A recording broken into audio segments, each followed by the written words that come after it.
Deus, mais uma vez, pela tua palavra, Pai. Pai querido, que nós podemos sair aqui cheio da graça, Deus.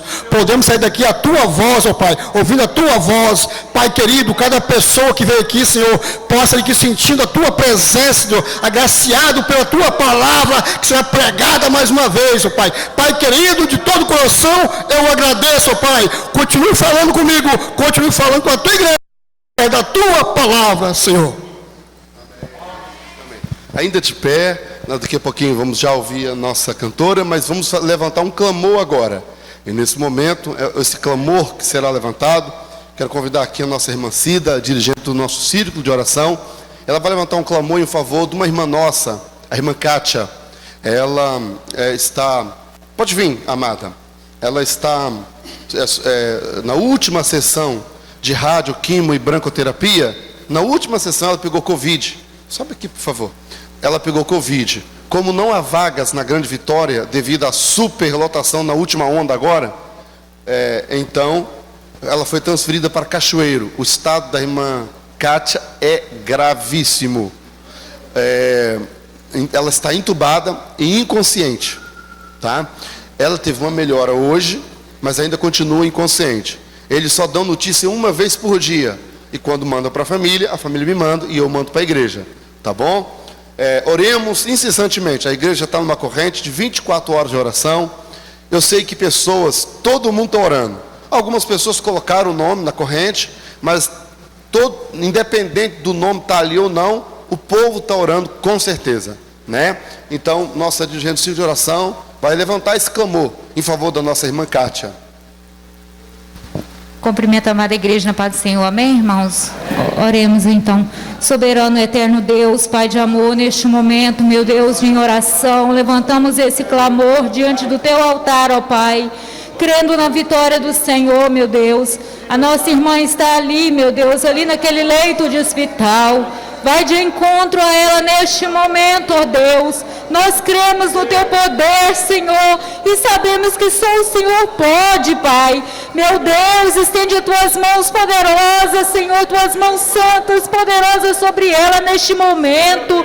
Meu Deus, vai abençoando, Senhor, restabelecendo, meu Deus, ali, Senhor, a saúde da nossa irmã. Meu Deus, tira ela daquele leito de hospital, Senhor, que ela volte novamente para a sua casa, junto da sua família. Meu Deus, a tua igreja está clamando. Meu Deus, a tua igreja tem pedido a tua misericórdia, a tua compaixão. Ela é tua filha, Senhor, é tua serva, meu Deus. Envia socorro sobre ela nesta hora, Senhor amado, abençoando a família, Senhor, que eles possam, meu Deus, nesse momento também ser fortalecidos pelo Senhor. Vai ajudando cada um neste momento, meu Pai, que tem orado, que tem buscado e clamado a Ti em prol da nossa irmã, Senhor. Neste momento nós louvamos e Te agradecemos por tudo, no nome santo de Jesus. Amém. Jesus, glória a Deus. Aleluia. Deus abençoe. Podeis tomar assentos. Vamos ouvir a nossa irmã, por favor, a irmã Zenilda Ferreira. Ela é esposa do pastor Magdiel. Pastor Magdiel. Essa é um jovem casal. E eles servem ao Senhor na ADNV de Glória, da Glória. A igreja quer dizer para os irmãos que são muito bem-vindos. Diga amém. O nosso querido pastor vai ser o palestrante. Logo após a sua esposa cantar, o senhor já pode assumir o microfone, tá bom? Faça favor, amada. Bem-vinda.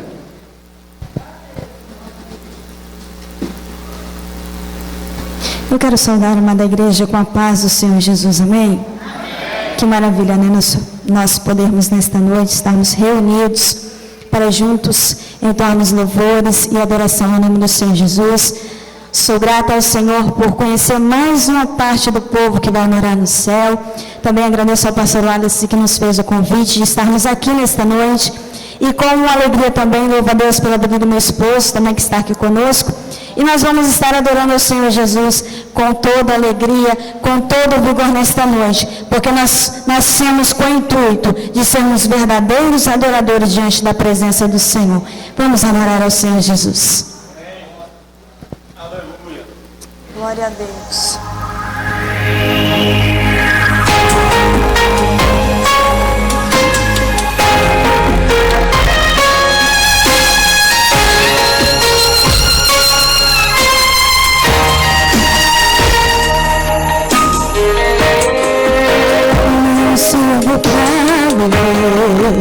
Senhor, sem teu poder, nem sirvo pra andar, sem tuas mãos pra me guardar.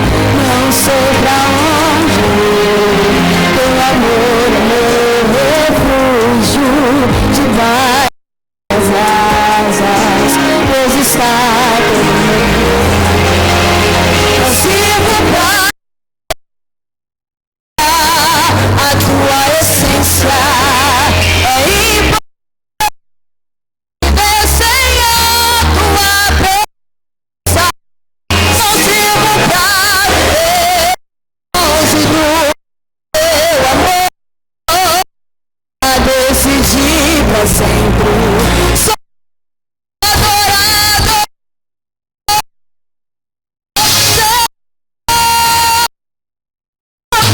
não sei de viver sem chá, não paz de viver sem chá, não sei paz de viver liberar sem chá.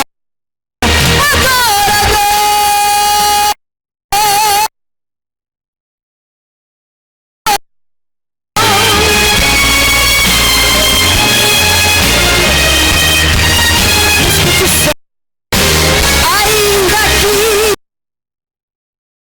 escolhi te adorar, ainda que só te adorar, é difícil, mas eu orar. Isso já estou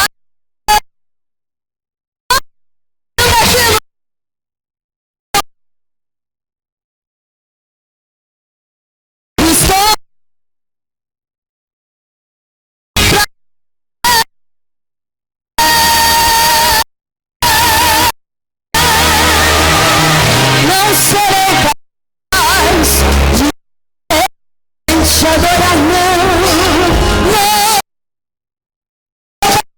de te adorar,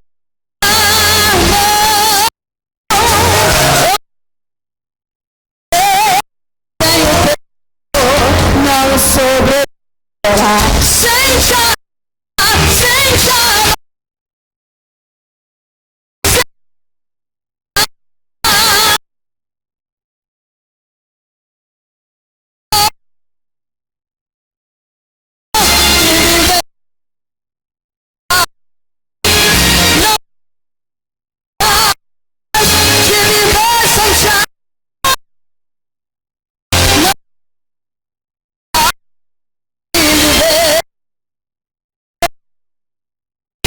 sobreviverá sem te adorar.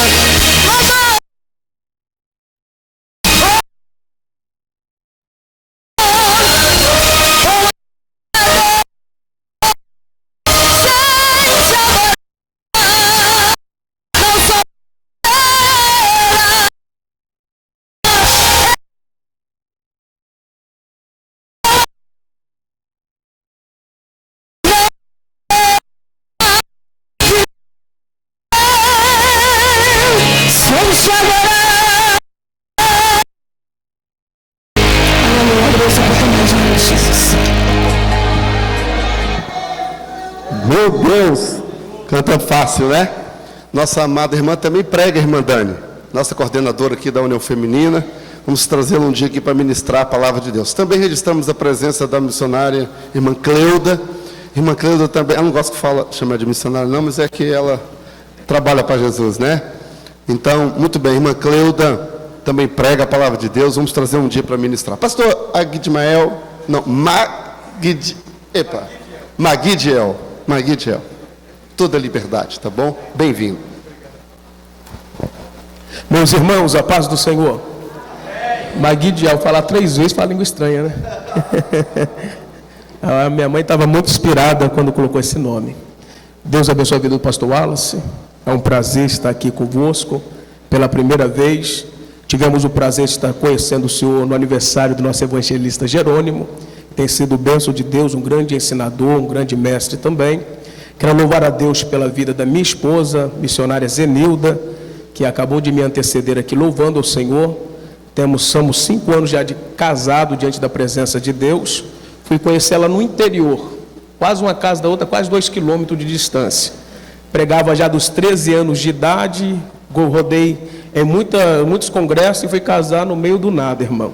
Deus me deu esse presente, fui pastor dela solteiro e fui esperto, discipulei ela para mim, né? Ganhei uma bênção. É uma bênção de Deus no meu ministério. Gostaria que os irmãos abrissem vossas Bíblias na Epístola de Paulo aos Gálatas, capítulo de número 1. Epístola de Paulo aos Gálatas, capítulo de número 1, verso de número 8 e verso de número 9. Amém? Epístola de Paulo aos Gálatas, capítulo de número 1, verso de número 8 e verso de número 9. Diz assim a palavra de Deus: mas ainda que nós mesmos, Paulo está dizendo, ainda que nós mesmos, ou um anjo do céu, vos anuncie outro evangelho, além do que já vos tenho anunciado, seja anátema ou maldito, assim como já vos dissemos, agora de novo temos vos dito, se alguém vos anunciar outro evangelho, além do que já recebestes, seja anátema, ou seja, maldito. Queridos, nós estamos diante dessa conferência falando concernente à reforma protestante dos 503 anos que se cumprirá no dia 31 desse mês. Foi-me proposto dentro das 5 solas que tenho certeza que os outros ensinadores, outros mestres que aqui passaram, já explanaram algumas delas, e foi-me proposto falar concernente sola escritura, ou somente a palavra. Então o foco, o objetivo nesta noite é expressar, falar concernente esta palavra de Deus. O interessante que quando nós falamos concernente esta reforma, nós sempre nos recordamos, em primeiro lugar, de Martinho Lutero, sendo ele o precursor desta reforma, que o efeito da mesma percorre até os dias atuais. Mas bem sabemos nós que tudo isso não começou somente por Martinho Lutero.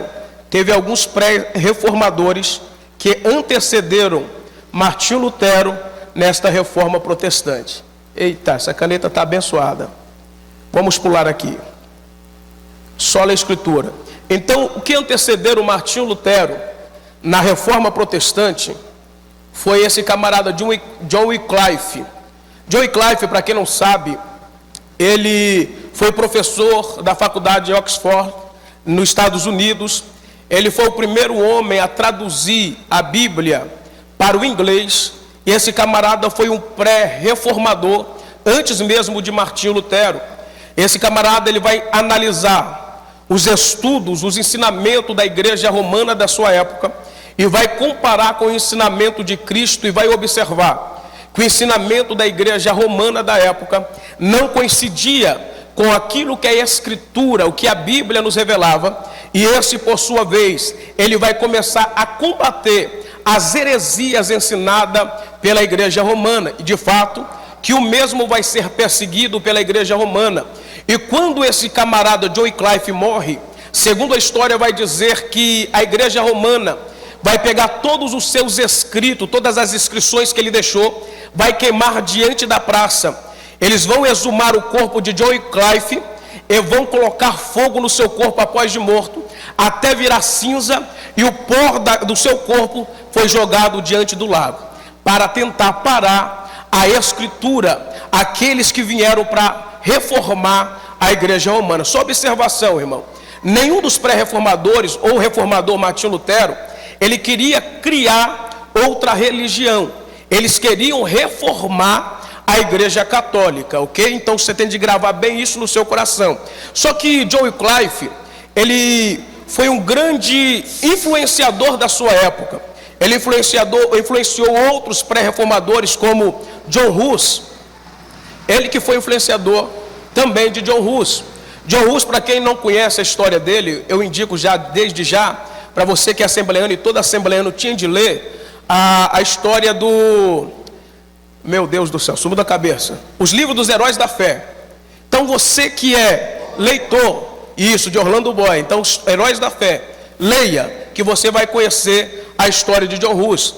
John Hus, ele também vai ser um pré-reformador, vai pregar contra a Igreja Católica os seus ensinamentos, e a Igreja Católica vai persegui-lo, de tal forma que vai pegar John Hus e vai matar ele diante de Constância, colocando fogo nele diante da praça, nele vivo.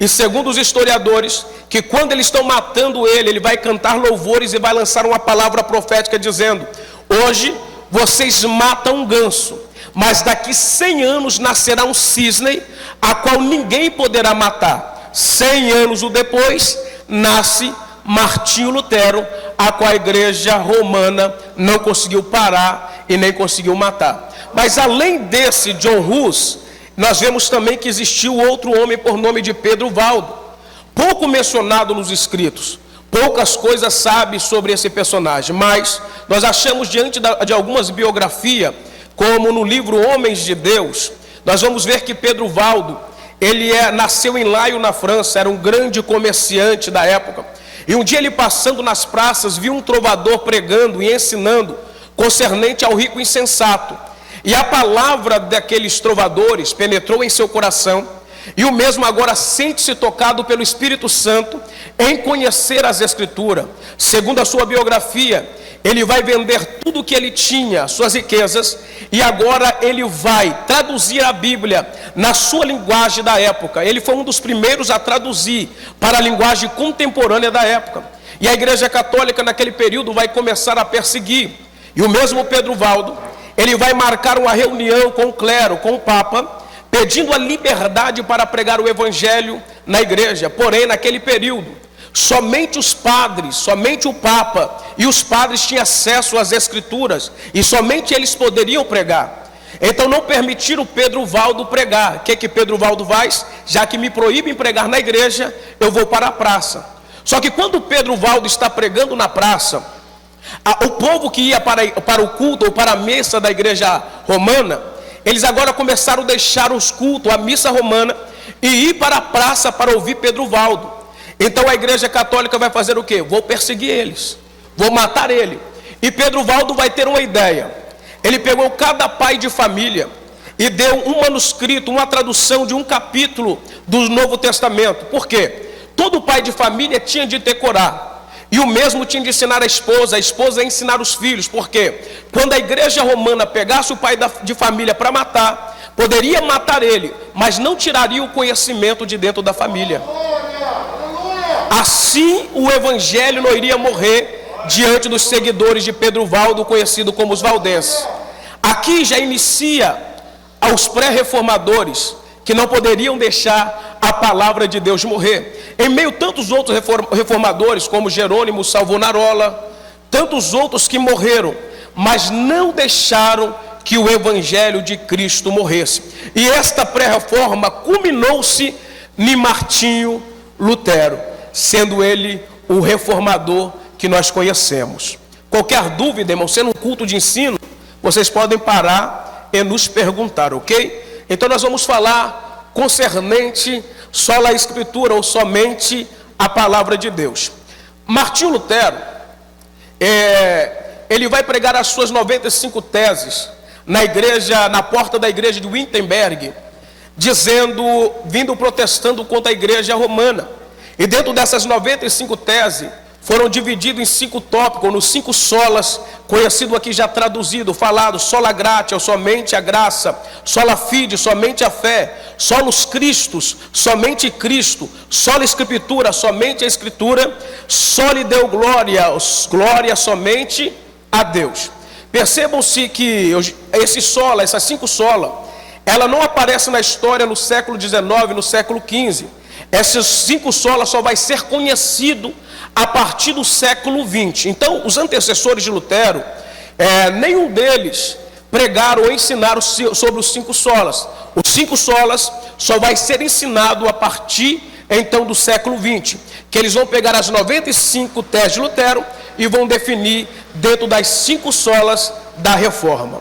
Entendendo bem também que quando Martinho Lutero ele vai escrever as 95 teses, Martinho Lutero ainda não estava localizado dentro da teologia, ele não era um grande teólogo ainda da sua época, ele estava ainda se localizando. Então, as 95 teses de Lutero, mesmo sendo ela divisão teológica, Martinho Lutero ainda estava se conhecendo dentro da área da teologia. E isso é fantástico. Olha o que Martinho Lutero vai dizer. Vou pegar no laser aqui que fica mais fácil. Reafirmamos a Escritura inerrante como fonte única de revelação divina, escrita, única para constranger a consciência. A Bíblia sozinha ensina tudo o que é necessário para a nossa salvação do pecado, e é o padrão pelo qual todo comportamento cristão deve ser avaliado. Ou seja, somente a palavra de Deus, ela tem de ser ensinada dentro dos nossos cultos. Sabe o que é interessante? Dentro disso aí, aplicando para os nossos dias, o salmista ele diz o quê? Guardei a tua palavra no meu coração para não pecar contra o Senhor. Quanto mais palavra, menos pecado. Quanto mais palavra, menos adultério. Quanto mais palavra, menos prostituição. Quanto mais palavra, menos fofoca. Quanto mais palavra, menos disse-me disse. Mas quanto mais palavra, mais poder. Quanto mais palavra, mais batismo. Quanto mais palavra, mais cura. Quanto mais palavra, mais unção de Deus. A prioridade da liturgia do nosso culto continua sendo a palavra. Sabe o que é interessante? O salmista diz: guardei a palavra no meu coração. O coração tem a função física ou biológica no nosso corpo de quê? Bombear o oxigênio, bombear o sangue, os nutrientes físicos para toda parte do corpo. Imagina a palavra quando ela desce o coração começa a bombear a palavra vai para o pulmão, a palavra vai para o braço, a palavra vai para a perna. Aí o escritor aos Hebreus capítulo 4 versículo 12 diz que ela penetra a divisão da alma e espírito, juntas e medula. Ou seja, a palavra vai aonde o médico não vai, a palavra vai aonde a ciência não vai. Aí a ciência diz assim, pastor Wallace, que o câncer não tem cura, a AIDS não tem cura, mas a partir do momento que o seu coração começar a bombear a palavra, se a palavra no meio do caminho encontrar com câncer, sai da frente câncer, porque a palavra é viva. Se no meio do caminho encontrar com a AIDS, sai da AIDS, porque a palavra é viva. Oh, glória a Deus. A prioridade da liturgia do nosso culto é a palavra. E Lutero vai mais além. Negamos que qualquer credo, concílio ou indivíduo possa constranger a consciência de um crente, que o Espírito Santo fale, independente ou contrariando o que está exposto na Bíblia, ou que a experiência pessoal possa ser um veículo de revelação. Ou seja, nenhuma experiência espiritual do homem é maior do que a palavra de Deus. Nenhuma revelação terrena aqui na terra pode ser maior do que a palavra de Deus. Nós vivemos um tempo, eu fui itinerante por muitos anos, durante praticamente 12 anos da minha vida eu fui itinerante. O único estado brasileiro que eu não passei pregando foi na Bahia. Então todos os outros estados eu passei pregando. E por muitas vezes nosso telefone sendo itinerante toca dizendo: pastor, vem pregar na minha igreja. Aí algumas pessoas perguntam: você revela? Não é assim ou não é assim? Você tem um dom de revelação, irmão? A maior revelação continua sendo a palavra de Deus. O maior sinal da manifestação de Deus no meio da igreja é a palavra de Deus. Sem palavra, o culto é vazio. Sem palavra, não há a manifestação de Deus. A prioridade do nosso culto continua sendo a palavra de Deus. Aleluia. O movimento, nesse período da reforma, Lutero vai dizer um movimento mormalmente teológico, ou seja, o período da reforma nada era que um movimento mormalmente teológico com aplicações para a sociedade em várias esferas. Por quê? Quando Lutero está trazendo sobre as 95 teses, esse movimento vai ser teológico, porque ele vai falar sobre a salvação, sobre a soteriologia, ramatiologia. Então ele vai trazendo uma esfera teológica. E essa esfera teológica ele traz para aquele tempo. Ele movimentou a sociedade da época, mudando a sociedade da época. E além de mudar a sociedade da época, esta reforma, ela ecoa até os dias de hoje no meio do cristianismo do século 21. Então esse movimento não parou. Mesmo que muitos tentaram parar, mas a igreja venceu. A igreja continuou, porque a igreja não está embasada em vãs filosofias humanas. A igreja está firmada na palavra de Cristo. Mesmo que se Lutero, eu disse isso terça-feira, o Jerônimo estava lá, o evangelista Jerônimo. Eu disse lá na igreja, se Lutero ressuscitasse hoje, Lutero não ia fazer uma reforma na igreja romana. Lutero ia fazer uma reforma na igreja contemporânea, na igreja de hoje. Por quê? Os nossos louvores estão antropocêntricos. O centro dos nossos louvores é o homem. O centro da pregação hoje do pregador é o homem. E com a pergunta, por várias vezes, alguns jovens nos param e nos perguntam por que Deus não faz como antes? Por que Deus não cura como antes? Por que Deus não batiza como antes? Porque tais sinais como antes não acontecia. É simples, irmão, porque nós tiramos Deus, a palavra do centro, e colocamos o centro para o homem. Essa é a verdade. O meu seminarista, quando eu estava fazendo seminário, ele disse uma frase que ecoa no meu coração, na minha alma até os dias de hoje. Ele disse, no coração do homem haveria de ter 3 tronos e uma cruz. E eu, para frente no seminário, perguntei para ele, por que no coração do homem tinha de ter 3 tronos? Ele disse, o primeiro trono é para o pai. O segundo trono é para o Filho, e o terceiro trono para o Espírito Santo. E eu perguntei, e a cruz? Ele disse, para o nosso eu. Só que hoje está diferente. Nós queremos o trono e continuamos deixando Jesus pendurado na cruz. É a realidade dos nossos cultos hoje. E nós queremos que Deus faça.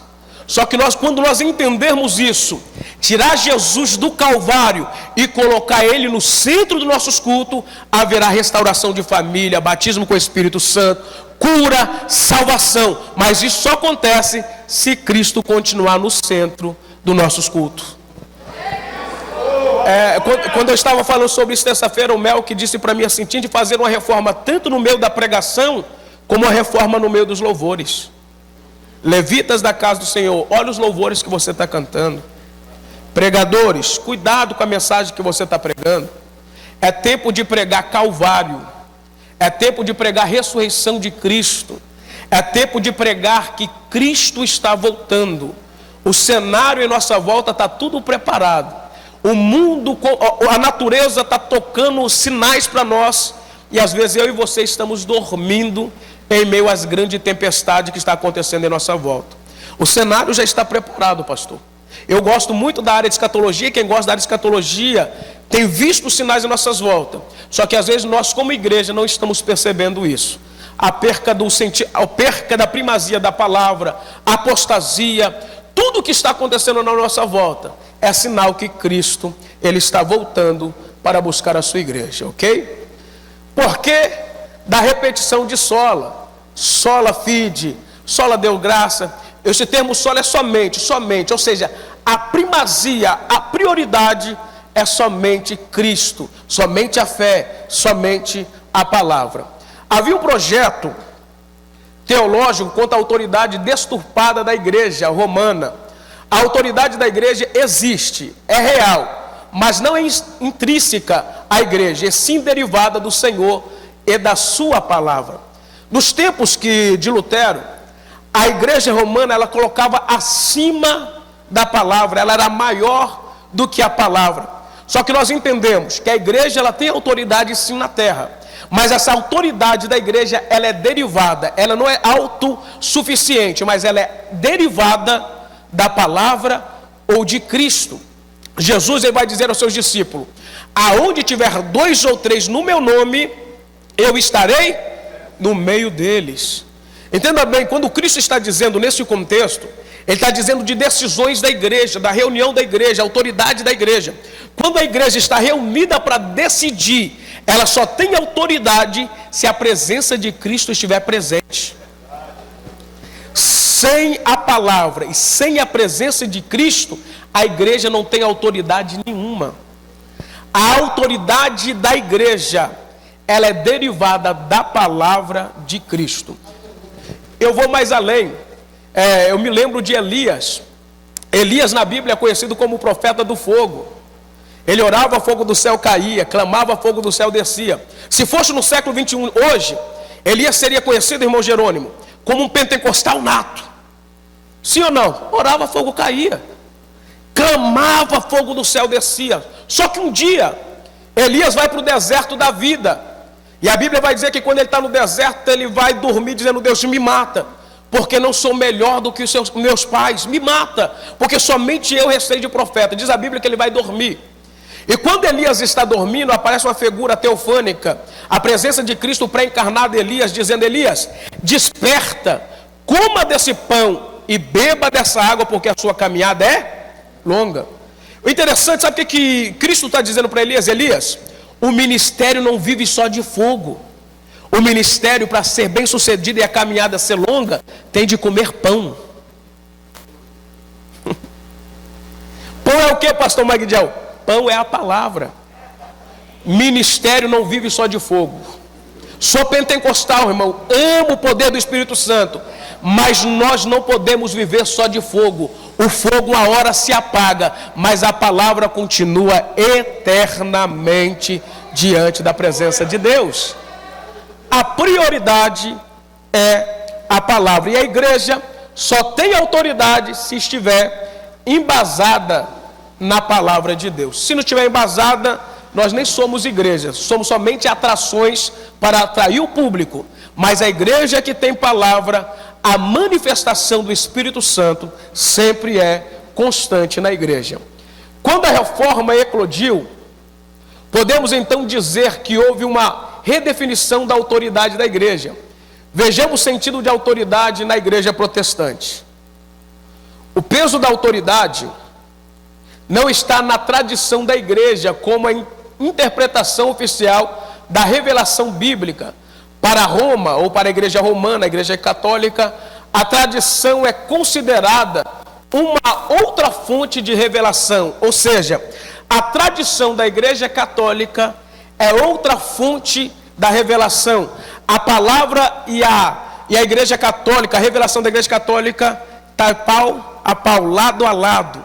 Então eles deixavam a palavra de lado e vivia de tradição. Irmão, tradição de igreja nunca vai ser maior do que a palavra. O papado nunca vai ser maior do que a palavra.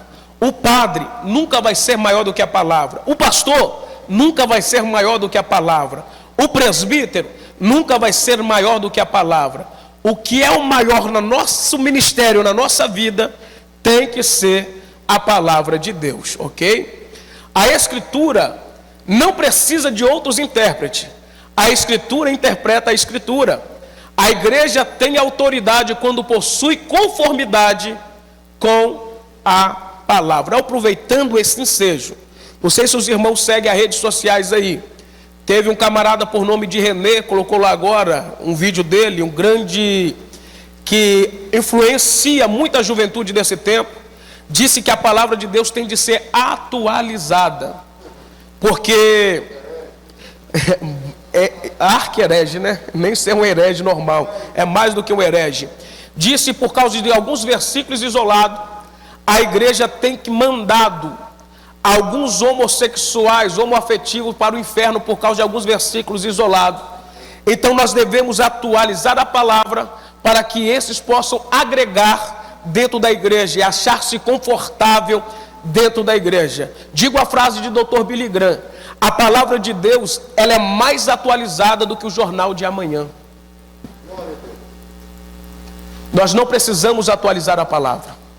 A palavra é autoexistente. A palavra já existia antes do homem existir. Segundo a Torá de Nelson, o rabino vai dizer assim, a Torá da Thomas Nelson, ele vai dizer assim, o rabino, que antes de Deus construir o planeta Terra, e grave bem isso no teu coração, que isso aqui é maravilhoso, antes de construir a natureza, antes de construir tudo que existe no mundo, ele consultou a Torá. Aí você pergunta, pastor Magdiel, se ele consultou a Torá, se não existia a terra, se não existia a terra, não existia as árvores, se não existia árvore, não existia papiro, se não existia papiro, também não existiam animais para fazer a Torá das peles dos animais. Como ele consultou a Torá?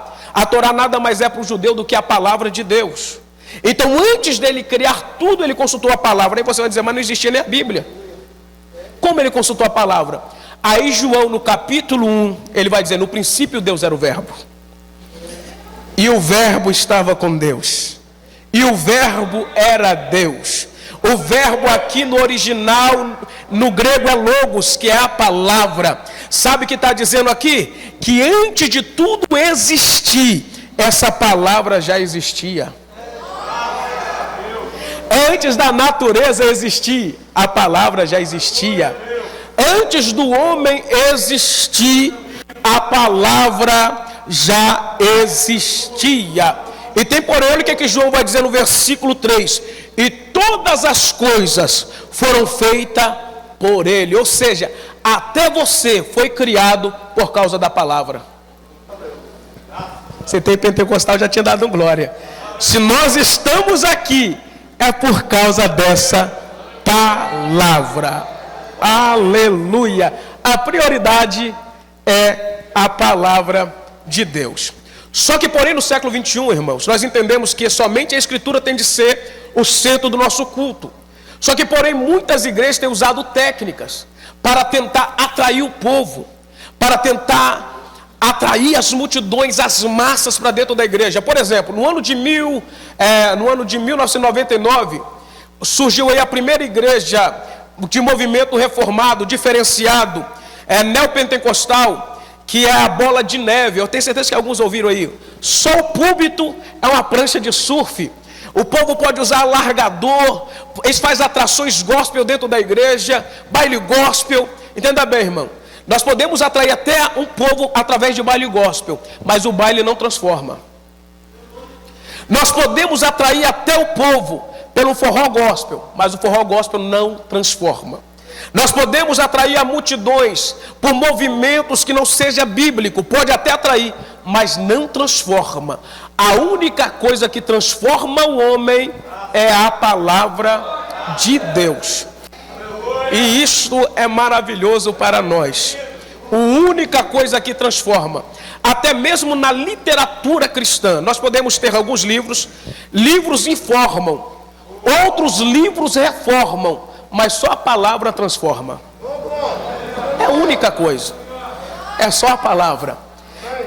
Muitas igrejas têm usado técnicas terapêuticas. Irmãos, eu não sou contra psicanalista, entenda bem, respeito os psiquiatras, respeito os psicólogos, respeito todos têm o seu lugar. Mas no altar, nenhuma outra ferramenta presta a não ser a palavra de Deus. Psicanálise tem de ser dentro do lugar que o psicólogo ou psicanalista tem que atender. Agora, no altar, nenhuma outra técnica pode ser vista a não ser a palavra de Deus. Por que eu estou dizendo isso? Porque no século XXI está tendo muito isso.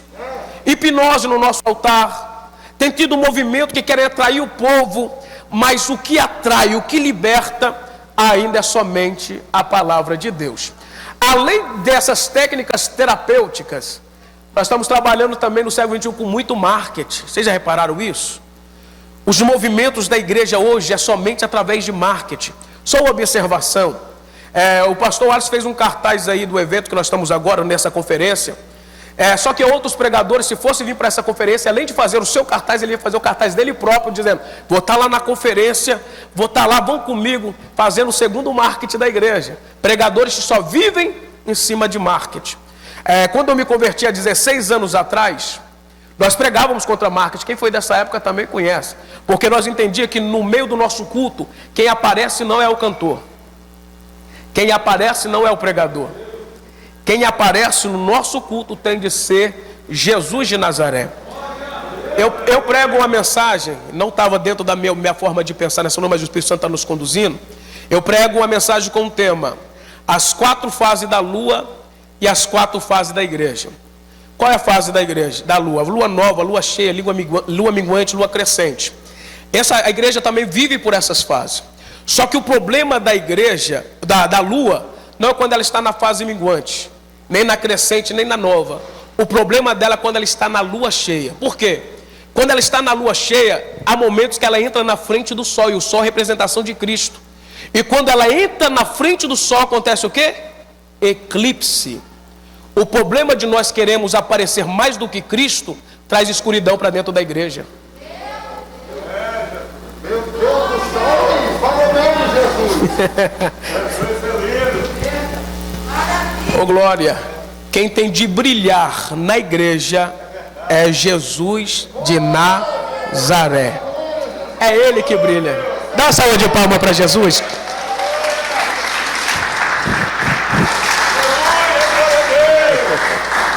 Glória a Deus. Então, igreja, irmão, que vive através só desses movimentos de marketing, nós comparamos ela como um terminal rodoviário. Ela enche, esvazia, enche, esvazia, enche, esvazia. Mas a igreja que é pautada na palavra é igual esta, na quinta-feira, mas está entendendo que o propósito de Deus está na sua palavra. Amém? Se nós estamos aqui é só por isso, por causa da palavra de Deus.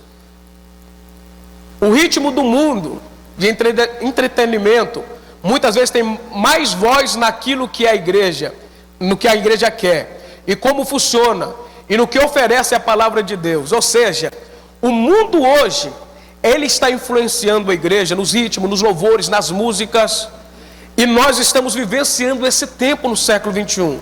Só que a igreja não pode ser influenciada pela cultura mundana. A igreja influencia o mundo, mas o mundo não pode influenciar a igreja. Nós estamos trazendo o mundo para dentro da igreja todos os dias. Nesses dias para trás eu preguei lá na igreja, concernente a Davi, quando Davi vai buscar a arca do Senhor pela primeira vez. A Bíblia vai dizer que quando ele vai buscar a arca, ele vai trazer a arca do Senhor, que simbolizava a presença de Deus, em cima dos bois. E todos nós sabemos que trazer a presença de Deus em cima dos bois, a presença dos seus deuses em cima dos bois, era um costume dos filisteus. Você vai ver que quando os filisteus carregam a arca do Senhor e levam para o templo de Dagom, eles levam ela diante de bois. Isso não era mais ou menos um costume das nações gentílicas. Você se lembra de Davi quando ele vai pelejar contra Golias? Ele olha para Golias e vai dizer: quem é esse incircunciso filisteu? Incircunciso era aquele que não tinha marca, que não tinha cortado o prepúcio. Então quando ele diz: quem é esse sem a marca de Deus? Para assuntar, para guerrear, para falar mal do contra o Deus de Israel. Só que Davi aqui ele fala assim: quem é esse sem marca? Mas quando vai trazer a arca, ele quer trazer a presença de Deus semelhante a quem não tem marca. É o problema da nossa geração. Nós queremos trazer a presença de Deus para os nossos cultos, mas nós queremos trazer a presença de Deus semelhante àqueles que não têm marca. Só que, porém, quando Davi traz isso, gera morte no cenário. E toda vez que nós queremos trazer a presença de Deus semelhante àqueles que não têm marca, é a tendência da igreja a morrer espiritualmente. Aí, quando Deus vai dizer a Moisés no livro de Números, capítulo 4, ele vai dizer assim: ó, quando vou trazer a presença, você vai separar da tribo de Coate, da tribo de Levi, os coatitas, para carregar a arca. E a arca teria de ser carregada como? Sobre os ombros. Quem conhece da arca sabe que sobre a tampa do propiciatório havia 2 querubins, e segundo os rabinos, cada querubim pesava 50 quilos. Se era 2, pesava só 2 querubins 100 quilos, fora a tampa do propiciatório, fora a arca, fora os varal, ou seja, a arca era pesada. Então quando os levitas carregavam a arca, a presença de Deus gerava peso, e o peso gera marca. Levita que é levita, ele tem que ter a marca da presença de Deus. Sabe o que é interessante? Eles carregavam sobre os ombros, porque eles entendiam que a presença de Deus tem que ser carregada por cima. A presença de Deus tem que ficar acima. Então quando a igreja for atrair a presença de Deus, a igreja tem que atrair a presença de Deus com a marca do Evangelho de Jesus Cristo. Essa é a função da igreja. E nós só trazemos a presença de Deus na conformidade com a palavra do Senhor. Além desses movimentos aí, esse entretenimento, nós estamos vivendo também uma época da teologia coach, que tem subido nos nossos altares. Você não vai passar por prova, Deus vai te dar. Outros vão dizer assim, outros desses dias um coach lá falando, ô Jerônimo, que se Jesus estivesse no lugar de Adão, Jesus tinha pecado também. Está dizendo que Jesus só sofre porque você é o centro do coração de Cristo. Irmãos, mensagem de autoajuda, mensagem coach não pode estar no nosso altar. A mensagem que tem de estar no nosso altar é uma mensagem cristocêntrica, que o centro não é o homem, que o centro é Jesus Cristo de Nazaré, que enquanto Jesus estiver no centro, as muralhas caem por terra. Enquanto Jesus estiver no centro, há a manifestação do poder de Deus. Então vamos deixar essa questão de teologia coach do nosso altar lá para fora. Quer ser coach? Vira coach empresarial. Não é errado ser coach. O errado é você trazer isso como teologia para o nosso altar, ferindo os nossos princípios bíblicos, ferindo a palavra de Deus. Nós devemos focar na primazia da palavra do Senhor Jesus Cristo. As percas de valor está muito grande nos dias atuais, perdendo os valores da palavra, perdendo os valores do nosso culto, da racionalidade dos nossos cultos, mas temos de estar pautado sobre a palavra de Jesus Cristo. Oh, glória a Jesus. Conforme a própria declaração afirmada antes de citar a tese do solo, a escritura, muitas igrejas têm construído a sua liturgia pautada em suas ações no paganismo, cometendo corrente de ideias que prega, e não na palavra de Deus. E por isso mesmo, muitas vezes vemos que além de manter muitos membros, dentre esses, ambulantes, que passam certos períodos naquela denominação, e outras em outras, mas não se firma em nenhuma delas, irmãos. Você pode observar que nessas igrejas de movimentos assim que nós citamos antes, ela quase não consegue firmar pessoas na igreja, não consegue firmar membros na igreja, porque se a igreja tem um movimento, se a outra que abre na esquina tem um movimento maior do que essa, esse deixa essa igreja e vai para outra. Não tem base, não tem estrutura, não tem alimentação. Então esse vive que nem uma folha vagando pelo vento de doutrinas demoníacas. É a verdade. Por quê? Porque não se alimentam, não se embasam na verdade que é Cristo, e vivem ambulantes. Antigamente falava, né? Vive que nem macaco, pulando de galho em galho. É desse jeito. São pessoas sem bases. Mas a igreja salva, ela tem que estar embasada na palavra de Cristo. Ok? Além de ambulantes, temos aqueles que são ignorantes, irmãos, que até vivem uma vida religiosa sincera, mas sem devido conhecimento bíblico do porquê ou para que fazem o que fazem. Por isso nem mesmo sabem quando estão errados. E é a realidade, irmãos. Tem pessoas que não sabem nem o que estão fazendo na igreja. Qual é o seu propósito aqui? Por que você está aqui? Não sabe se faz certo ou que faz errado. Como eu vou descobrir isso, pastor Magdiel? Meditando noite e dia na Escritura Sagrada. Nós vivemos uma época, em algumas igrejinhas por aí, e a gente trata de membros assim sempre, né, pastor Wallace? Que chega na nossa igreja desses pontos de pregação, dessas igrejinhas que se abrem por aí, qualquer vento de doutrina. Se na nossa igreja eu não preciso de teologia, eu já tenho joelhologia, já tenho isso, eu não preciso de conhecimento. Deus, quando eu estou pregando, me revela, irmãos. Só vai te revelar aquilo que você tem. Se você não tem para oferecer, Ele não vai te dar, não vai te usar naquilo que você não tem. Deus só usa o homem em cima daquilo que ele tem. Você lembra de Davi? Davi, quando ele vai lutar contra Golias, o que ele usa? Uma funda, 5 pedras e um cajado. Só que quando Davi ele mata Golias, que ele se torna rei, lá na frente você não vê Davi lutando com pedra. Você não vê ele lutando com funda nem com cajado. Porque ele vai estar lutando com espada. Ele entende que pedra foi só para aquele momento que ele estava começando. Mas lá na frente ele tinha de aprender a usar espada, escudo e lança. Agora tem gente que chega na igreja com um mingauzinho, quer viver de mingau pro resto da vida, irmão. Alimento de criança é para criança. Mas o alimento que nos faz guerrear e vencer a guerra é o alimento sólido da santa, poderosa palavra de Deus. Ok?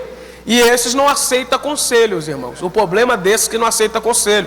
Sabem que está errado, mas não aceitam conselho. Nós sempre tocamos nessa tecla na igreja. Um judeu com 12 anos já tem que saber recitar toda a Torá. Um muçulmano com 12 anos já tem que saber citar todo o Alcorão. Quantos capítulos da Bíblia você sabe, crente? Quantos capítulos da Bíblia você sabe? Quantos livros você lê por ano? Quantas vezes você já leu a Bíblia todinha? Aí um ateu bate de frente com você, tem mais conhecimento bíblico que você, te faz passar vergonha. Foi feita uma pesquisa, eu acho que foi em 2019, qual era a denominação que conhecia mais de Bíblia. Os evangélicos ficaram em terceiro ou quarto lugar. O ateu ganhou do evangélico. Lê muito mais Bíblia do que nós, irmãos. E aí, quantos capítulos da Bíblia você sabe? Você sabe como a Bíblia chegou até nós? Aí diminui os glória, né? E aí? Como você sabe que Deus existe? Me prova que esse poder que vocês falam que recebem tem na Bíblia. Vai gaguejar, não vai saber responder, irmãos. Esse seminário, essa conferência vem no tempo certo que nós estamos vivenciando. É tempo da igreja despertar para conhecer. Porque falsos mestres têm surgido, falsos ensinadores têm surgido, falsas doutrinas têm surgido, e muitos cristãos estão caindo nessas doutrinas, porque não conhecem. Aí o Jerônimo até disse lá na igreja, quando eu citei isso, falou assim: como que o pai vai ensinar o filho se nem o pai sabe? Os filhos dos judeus sabem, os filhos dos islamistas sabem, e seu filho? Você já parou a ler para ele quantos capítulos da Bíblia? Enquanto você não discipula o seu filho, o mundo discipula. Chega na igreja, na faculdade, na escola, cai nas teorias de Karl Marx, vai sair tudo desviado, virar ateu. Mas a culpa é da faculdade. Não, a culpa é sua. Porque vocês não ensinam a verdade para os seus filhos. E a verdade é essa e não tem outra. Palavra de Deus. Além desses, com certeza, além dos ambulantes, os ignorantes, temos a certeza que encontramos também aqueles que buscam até conhecimento da palavra de Deus nessas denominações e demonstram uma fé genuína e sólida, e que por isso mesmo muitas vezes sofrem a falta de alimentação adequada, já que a igreja foca em manter os outros dois grupos oferecendo somente o leite, enquanto o alimento sólido é negado. Irmãos, tem pessoas sérias nessas igrejas? Tem. Não é todo mundo que é ambulante, nem todo mundo é ignorante. Tem aquelas pessoas que têm um desejo de aprender. Só que, porém, a liderança da igreja, os pastores, eles preferem segurar esses dois grupos aqui no leitinho, nas coisas superficiais, do que investir em quem quer conhecer. É a verdade, irmãos. Eu vim da presbiteriana, fui pastor da presbiteriana durante 4 anos. É isso mesmo, né, filha? 4 anos. Você sabe o que a presbiteriana faz? Nós hoje, pentecostais, nós temos de estudar por nosso mérito. Tenho certeza que o senhor fez para a faculdade, porque o senhor correu atrás, conforme muitos outros.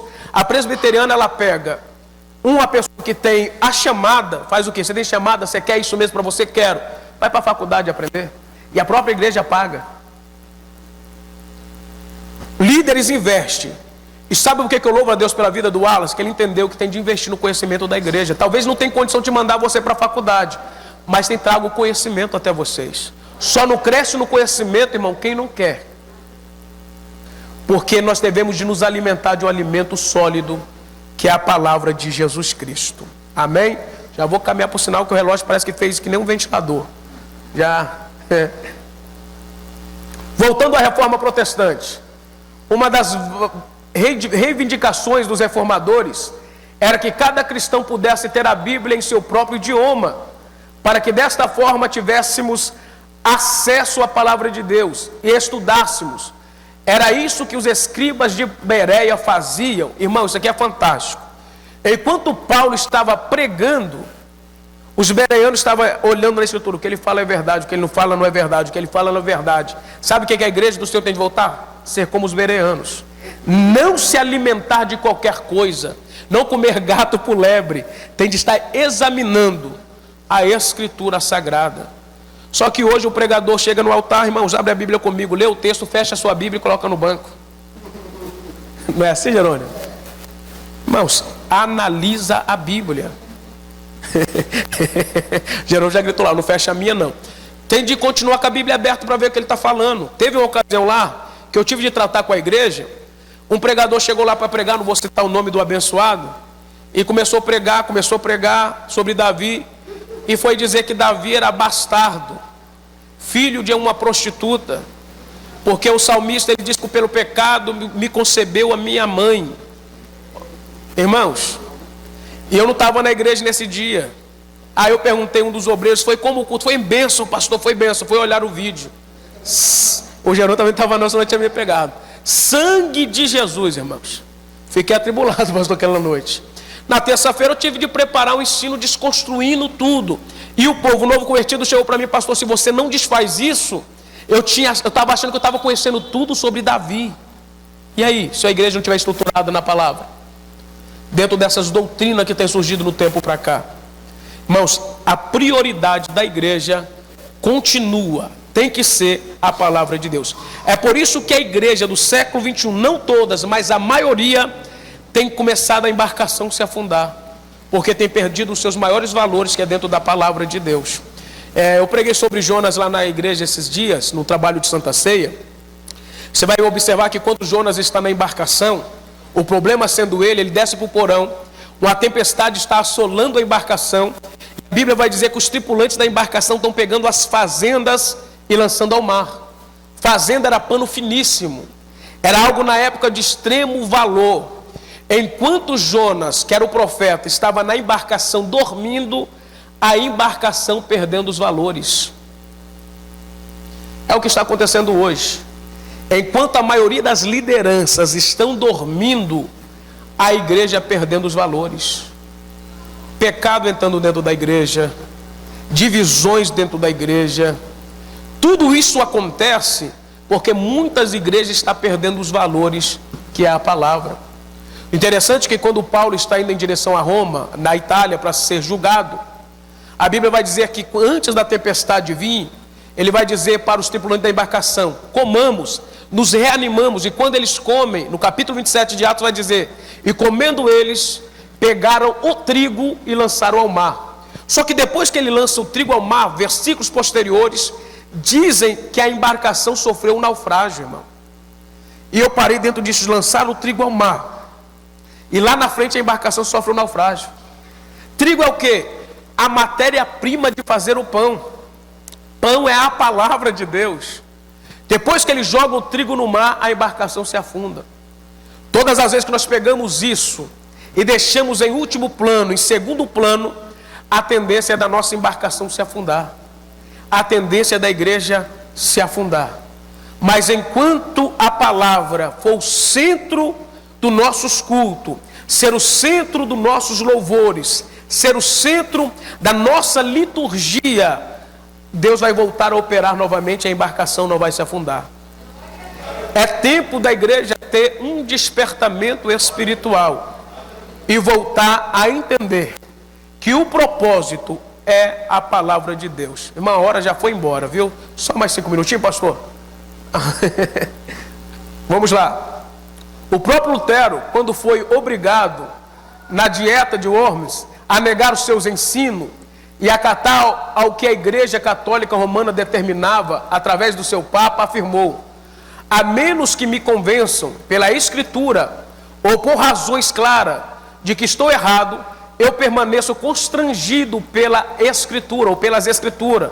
Não posso nem quero me retratar de vez que não é seguro, que nem correto agir contra a consciência. Deus me ajude, amém. Sabe o que Lutero está dizendo? Ninguém pode me parar enquanto eu estiver firmado na palavra. Nem o clero romano, nada pode nos deter e me fazer voltar atrás, a não ser esta palavra de Deus. Irmãos, e eu encerro aqui, que nós venhamos fazer como salmista, pegar esta palavra, guardar na tábua do nosso coração, para que nós não possamos pecar contra o Cristo, contra o nosso Criador. Pegar esta palavra e colocar no centro dos nossos louvores, viver a palavra, dormir com a palavra, acordar com a palavra, viver esta palavra. Não adianta conhecer e não viver. Tem de conhecer e viver esta palavra. Mais 5 minutos? Eita, maravilha. Gosto mais do que chocolate. Vamos lá. Então, a base de tudo é a palavra de Deus, ok? Então, algo que a reforma protestante visava era tirar o monopólio de interpretação bíblica dos líderes religiosos e deixá-lo mais democrático, porém, de nenhuma forma colocando a opinião humana acima daquilo que a Bíblia ensina. Onde a Bíblia fala, o homem fala. Onde a Bíblia se cala, o homem se cala. Irmãos, o problema hoje é que muitos querem pregar ou ensinar o que a Bíblia não está ensinando. Muitos querem pregar o que a Bíblia não nos ensina. Entenda bem, pregador, vocês que pregam, só falam o que a Bíblia fala. Pregue o que a Bíblia nos manda pregar. Eu costumo dizer que você fale Jesus, mas fala o que a Bíblia ensina. Do que você falar hebraico, aramaico, grego, não sou contra, sou apaixonado, mas se você pregar o que a Bíblia não diz. Tem de viver o que a Bíblia nos ensina. Tem de viver o que a Bíblia fala. Então qualquer outra palavra ou pensamento que não esteja embasado na Bíblia, irmão, eu não ouço. O que a Bíblia fala, eu falo. O que a Bíblia diz, eu digo. Se ela se cala, nós devemos nos calar. Ok? Então vamos lá, vou finalizar. Bom, pastor? Senão se eu vou começar aqui, eu vou acabar pregando. Tá? Vamos colocar sobre nossos pés? Coloca a mão sobre o teu coração. Eu vou fazer um clamor, vou orar com você. Mas convidar que a palavra seja o centro. Que nós não venhamos dizer como uma pessoa disse para mim a semana passada: eu sou mais apaixonado pelo louvor do que pela palavra. E eu disse por quê? Porque Deus habita no meio dos louvores, ele disse. E ele não vai dizer que ele habita no meio da palavra. Eu disse para ele, até falei terça-feira lá na igreja, ele só habita no meio dos louvores, nos louvores que tem palavra.